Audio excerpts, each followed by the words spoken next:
అందరికీ నమస్కారం. నేను మీ చిలకమర్తి ప్రభాకర్ చక్రవర్తి శర్మ. శ్రీరామ రామ రామేతి రమే రామే మనోరమే సహస్రనామ తత్తుల్యం రామనామ వరాననే. అందరికీ శ్రీరామనవమి శుభాకాంక్షలు. శ్రీరామనవమి రోజు ప్రత్యేకంగా ఈరోజు రామచంద్రమూర్తి యొక్క జననం జరిగినటువంటి రోజు, అలాగే సీతారాముల వారికి కళ్యాణం జరిగినటువంటి రోజు, శ్రీరామచంద్రమూర్తికి పట్టాభిషేకం జరిగినటువంటి రోజు. ఈరోజు ప్రతి ఒక్కరూ కూడా రామనామ స్మరణతో వారి యొక్క దినమును పూర్తిగా గడపాలి.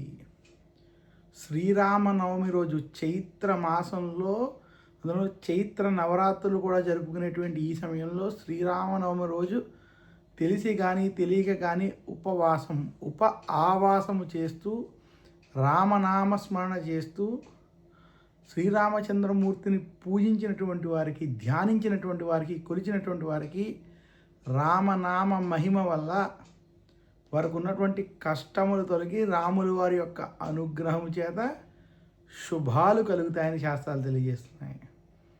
మనకి జ్యోతిష్ శాస్త్ర ప్రకారం తిథులలో నవమి తిథికి చాలా ప్రత్యేకత ఉన్నది. అందులోనూ శ్రీరామనవమి చైత్రమాసంలో వచ్చేటువంటి మొట్టమొదటి పెద్ద పండగ ఏదైనా ఉందంటే అది శ్రీరామనవమి పండుగ. అందులో చైత్రమాస శుక్లపక్ష నవమి రోజు ఈ భూమి మీద ధర్మ స్థాపన కోసం రామచంద్రమూర్తి స్వయంగా అవతారంగా వచ్చినటువంటి రోజు కాబట్టి శ్రీరామనవమి రోజు రాముల వారిని పూజించాలి. ముఖ్యంగా రాముల వారిని ఎందుకు పూజించాలి అంటే ధర్మ మార్గంలో ఆయన అవతార పురుషుడిగా వచ్చి ఆయన ధర్మాన్ని నిలబెట్టడం. అందులోనూ విశేషంగా కలియుగం వంటి యుగాలలో ధర్మం యొక్క ప్రాధాన్యత మనకి తెలియాలి అంటే రాముల వారి యొక్క నడిచినటువంటి ధర్మ మార్గాన్ని మనం తెలుసుకోవాలి.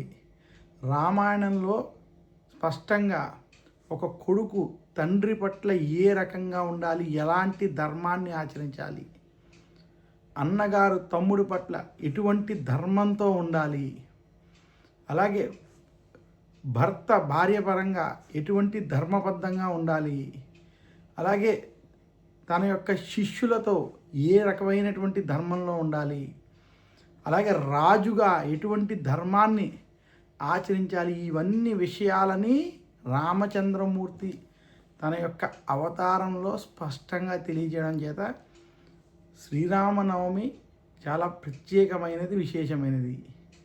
శ్రీరామనవమి రోజు ఆచరించవలసిన అనేక విషయాలలో ఈరోజు ప్రత్యేకంగా శ్రీరాముల వారిని పూజించడం, సీతారాముల వారి కళ్యాణాన్ని చేయించడం లేదా వీక్షించడం వంటివి చేయడం. అందులో భద్రాచలం వంటి క్షేత్రంలో జరిగేటువంటి శ్రీరామ కళ్యాణాన్ని కన్నులారా చూడడం చాలా విశేషం.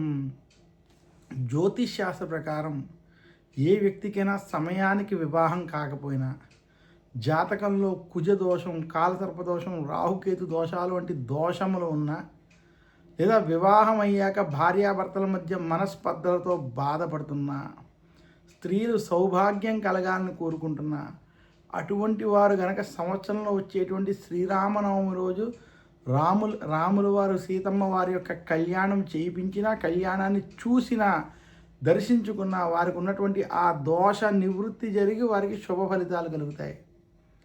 స్త్రీలకి సౌభాగ్యానికి, సంతానానికి, అన్యోన్య దాంపత్య సిద్ధి కలగడానికి శ్రీరామనవమి రోజు రాములు వారి యొక్క కళ్యాణాన్ని జరిపించడం, కళ్యాణాన్ని దర్శించడం చేత, అక్షంతలు స్వీకరించడం చేత ఆ దోష నివృత్తి జరుగుతుంది.